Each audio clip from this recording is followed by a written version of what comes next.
Turuan ko kayo magpalit ng hose ng bidet kung meron kayong bidet sa bahay. Una, yan, pag nasira na yan, yan. Kasi ng mga bidet, disposable eh. Bawal i-repair. Yan, pag nasira to yung hose nyo, patayin nyo muna dito. So, ayun, kanina pinatay ko na yan para hindi sumirit yung tubig. Ayun. Yan, kung may adjustable kayo o ganito, yan, tabagan nyo lang yan. 1 2 yan, 1 2 lang. Tapos kamayin nyo na lang. Talaga? Mas better.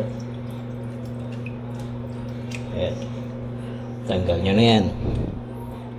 Ayan. Tanggal nyo na yung bidet. Ito, nakikita nyo itong parang cover na to. Huwag nyo ito itapon. Dago nyo lang to. May pagkagamitan kayo sa ibang ano nyan. Sa ibang basta.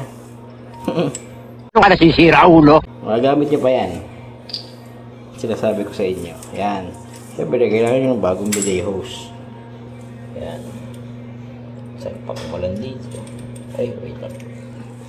Hindi marunong mag-shoot eh. Hindi pwede magbarko. Yan.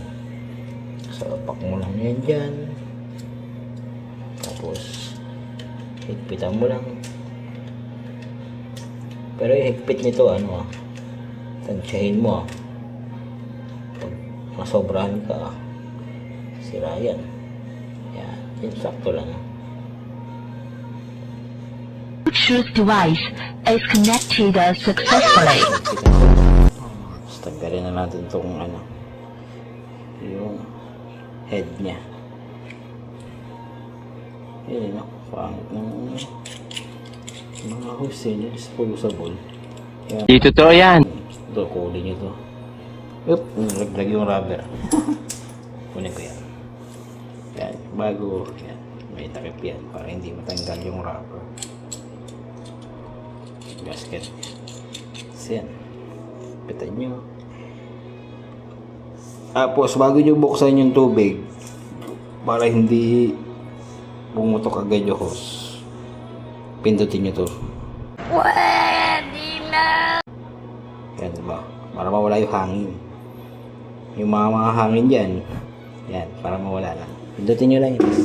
Saka nyo open tong valve. Yan. Tapos tansyahin nyo lang. Dahil sakto lang. Ayan.